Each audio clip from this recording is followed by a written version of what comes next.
14 juillet 2020. La foule. Il faut écrire ce qu'on ignore. Au fond, le 14 juillet, on ignore ce qui se produisit. Les récits que nous en avons sont empesés ou lacunaires. C'est depuis la foule sans nom qu'il faut envisager les choses. Et l'on doit raconter ce qui n'est pas écrit. Il faut le supputer du nombre, de ce qu'on sait de la taverne et du trimard, des fonds de poche et du patois des choses, liards froissés, croûtons de pain. Le plancher bâille. On aperçoit le très grand nombre muet, masse aphasique. Ils sont là, à la Bastille. Il y a de plus en plus de monde dans les rues, tout autour.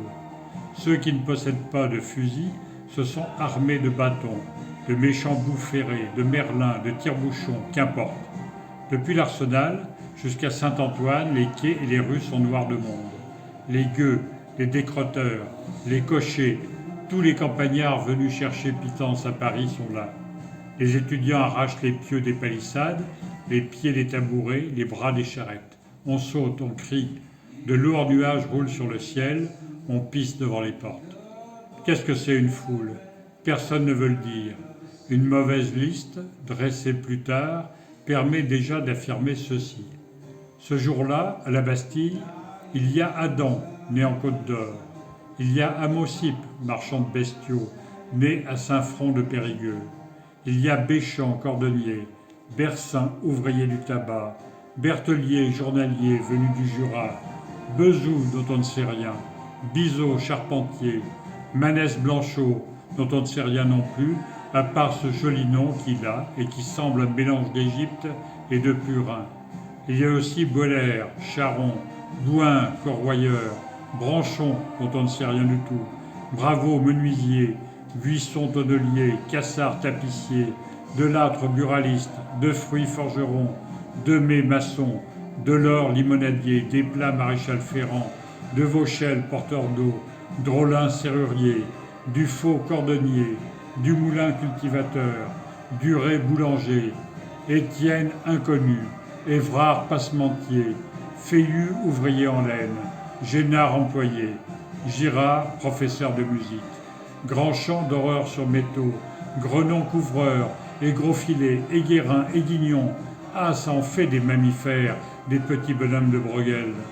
Et il y a encore Guindor, lailletier, Amé, marchand de fruits, Avare, concierge, Éric, inconnu, Eulin, journalier, Jacob de la Marne, Jarry, cantonnier, Jacquier, inconnu, Javot, pompier, et Joseph, charpentier. C'est étrange les noms, dirait qu'on touche quelqu'un. Ainsi, même quand il ne reste rien, simplement un nom, une date, un métier, un simple lieu de naissance, on croit deviner, effleurer.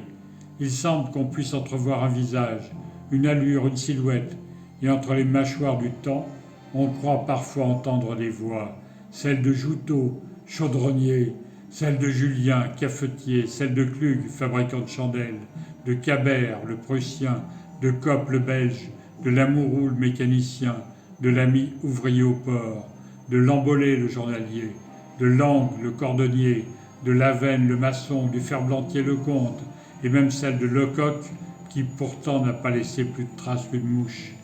Il y a des milliers de types en tablier avec leurs pics, leurs haches, leurs couteaux. Il y a Peigné, dont la mère s'appelle Anne Secret, ce qui est sublime. Richard, qui finira aveugle aux Invalides.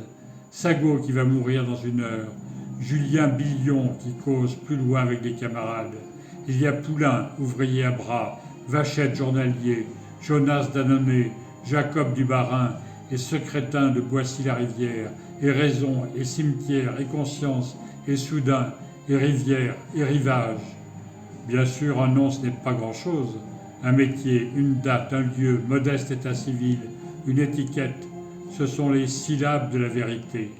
Le grand qui était concierge, le gros capitaine, le grouillou monteur en pendule, l'Esselin manœuvrier, Masson le cloutier, Mercier le teinturier, Minier le tailleur, Saunier l'ouvrier en soie, Terrière le sieur en long, Mic le serrurier, Miclé le Jean Foutre, les frères Moreau, Jean Foutre aussi, Motiron le fabricant de lacets, Navisé le doreur, Nus et Oblisque les quédales, tous ont bel et bien vu le jour, et boulonné, et bouffé, et bu, et marché de long en large dans Paris ce jour-là, c'est en chair en os qu'ils étaient à la Bastille.